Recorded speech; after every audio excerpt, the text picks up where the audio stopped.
Si cette opération a été possible, c'est parce que la saison a été bonne, mais également parce que le chef de l'État, Faure Essozimnanya Singbe, investit beaucoup dans le secteur agricole et le secteur attire aujourd'hui de plus en plus de jeunes. C'est l'histoire de ces deux jeunes Togolais de la diaspora, vous allez les voir.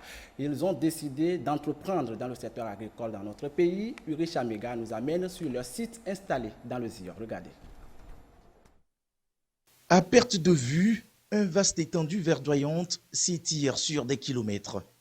Bienvenue au cœur de la ferme de l'Ec agricole, nichée à 10 km au nord-ouest de Thiévier, à Kolo, sur une étendue de 21 hectares. Ici, des bulldozers et des tracteurs s'activent pour le dessouchage et le labour, tandis que des ouvriers vaillants œuvrent à pied. Cette parcelle fertile est dédiée à la culture du maïs, du soja et du blé, incarnant un projet ambitieux mené par des jeunes Togolais de la diaspora.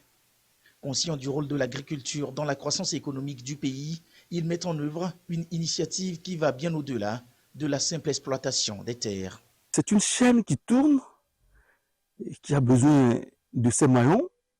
Et lorsqu'un maillon saute, comment est-ce qu'on peut faire pour remplacer ces maillons? C'est là qu'intervient l'Ec agricole. Produire et venir en appui à ce que fait déjà l'État. Étant jeunes, nous nous mettons dedans et pour voir qu'est-ce qu'on peut faire pour qu'on bénéficie de nos productions et aller à l'autosuffisance alimentaire, en exporter si nous pouvons. Au-delà de la production agricole, l'Ec agricole se lance également dans l'élevage de volailles. Cette dimension de leur programme vise à réduire l'importation de produits carnés, favorisant ainsi la consommation locale et stimulant l'économie régionale. Au niveau de l'espèce, on produit pintade, poulet, de la dinde. Quand je dis en repos, ça veut dire comment on fait pour avoir des poussins. L'Ec agricole a un petit labo qui est sur Lomé qui produit des œufs fécondés par insémination et de là, on arrive à avoir des poussins. Dans une approche résolument moderne, le secteur agricole de l'Ec agricole mise sur la mécanisation pour accroître la productivité tout en rendant le travail des producteurs agricoles moins pénible. Un exemple concret de cette vision est le projet de mécanisation soutenu par un partenariat avec la société turque AFCO. Un pivot aux caractéristiques impressionnantes est utilisé pour l'irrigation, alimenté par un barrage, offrant ainsi une solution majeure à la politique de mécanisation. Ce pivot-là, c'est vraiment la manière moderne pour l'irrigation. C'est ce qu'on utilise pour la sécurité alimentaire et surtout pour l'agriculture à grande échelle. Voire un pivot peut irriguer entre 10 hectares jusqu'à 200 hectares par une seule machine. C'est tout un système qui est mécanique et hydraulique, qu'on peut dire c'est un remplaçant de la pluie. Aujourd'hui, on a pu ramener le pivot qui nous donne maintenant les moyens de pouvoir maîtriser de l'eau. Donc ici, on peut faire pratiquement 4 saisons l'année. Ça dépend de quel genre de culture on fait. Mais le minimum, c'est 4 saisons l'année. Ces initiatives transforment le paysage agricole togolais, laissant entrevoir des jours meilleurs pour les populations locales. Un exemple frappant est l'électrification progressive de la zone, illustrant l'impact significatif de la politique gouvernementale en plein essor pour le secteur agricole. Cet essor ne manque pas d'engagement et d'initiatives, qu'elles émanent des autorités publiques ou du secteur privé. Et pour mieux scruter ce sujet, nous sommes avec Komlagan Eddy. Il est le DG de l'Ec agricole. Monsieur le directeur général, bonjour. Bonjour, monsieur Salah. Voilà, nous venons de suivre le reportage l'Ec agricole. Qu'est-ce que c'est? Vous allez nous dire ce que c'est et vous allez nous parler également de ce que vous faites sur le terrain. Bon, encore une fois, merci, monsieur Salah. L'Ec agricole, c'est une compagnie agricole spécialisée dans la production du maïs, du soja et aussi qui représente une compagnie turque qui s'appelle AFCO. C'est une compagnie d'irrigation. Bon. Pourquoi l'Ec agricole au Togo? Notre engagement dans ce secteur agricole est venu d'où?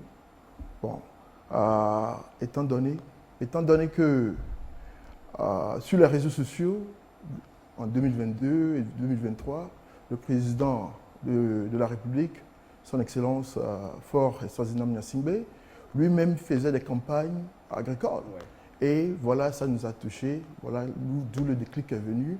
Et nous nous sommes dit, pourquoi ne pas accompagner le secteur public avec nos idées et ce qu'on sait faire. Et voilà, c'est pour cela qu'on est là, pour aider la politique qui est en place dans le secteur agricole. Vous êtes des Togolais de la diaspora et vous avez décidé d'investir dans votre pays. Vous vous êtes intéressé au secteur agricole. Pourquoi concrètement?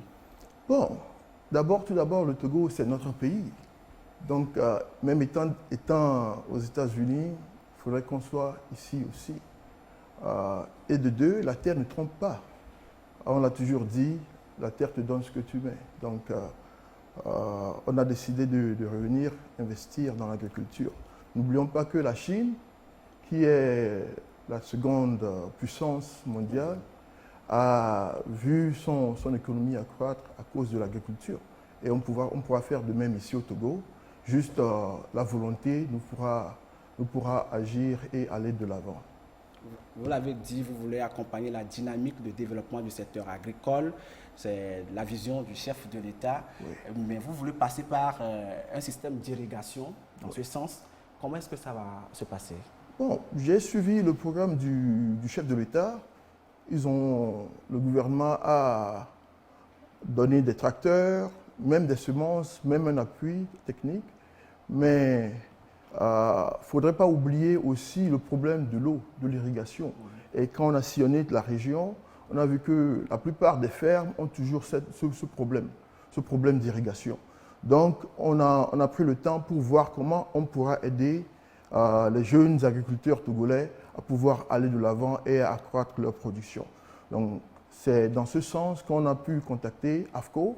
Et AFCO aussi a voulu nous conduire dans cette politique. Et bon, voilà, eux-mêmes, ils sont présents au Togo et ils nous accompagnent dans tout ce qu'il y a comme irrigation du début jusqu'à la fin. Est-ce que vous avez déjà ciblé certaines zones qui vont bénéficier de vos actions? Évidemment, on a ciblé plein de zones, surtout dans la région de la savane où l'agriculture est l'activité principale.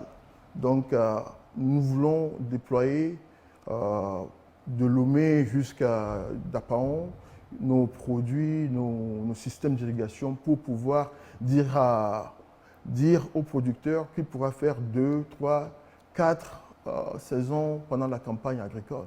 Parce qu'avec cette machine, on n'a plus besoin de la pluie. Vous êtes à votre première expérience sur le site qu'on vient de voir dans le reportage à Azio. Oui. Est-ce qu'il y a déjà des acquis? Oui, on a fait une bonne récolte de soja et de maïs.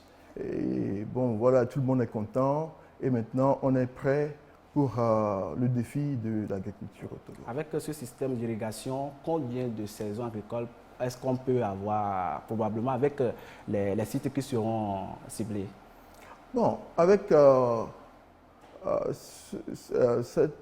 pivot qu'on appelle, on peut avoir, comme je l'ai dit, on peut avoir minimum ces trois saisons. Ça, c'est le minimum.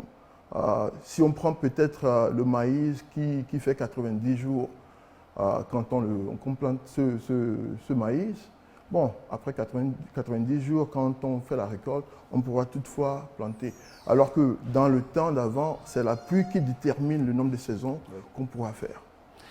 Est-ce que vous avez quelque chose à ajouter? Oui, aussi, il faudrait qu'on sache que le pivot, par exemple, nous permet de mélanger l'herbicide, l'engrais, le pesticide, et ça réduit les travaux manuels. Je profite aussi de l'occasion pour dire merci à la TVT qui nous a accueillis chez eux. Merci au qui nous a réveillés dans sa politique agricole avec son gouvernement. Merci à tout le monde, à l'équipe de l'EC Agricole qui se trouve ici et merci aussi à toute la famille de AFCO. Merci beaucoup à vous aussi, M. Komla Gaïdi, directeur général de l'EC Agricole. Merci. Nous souhaitons bon succès à votre projet. Merci beaucoup, M. Sarr.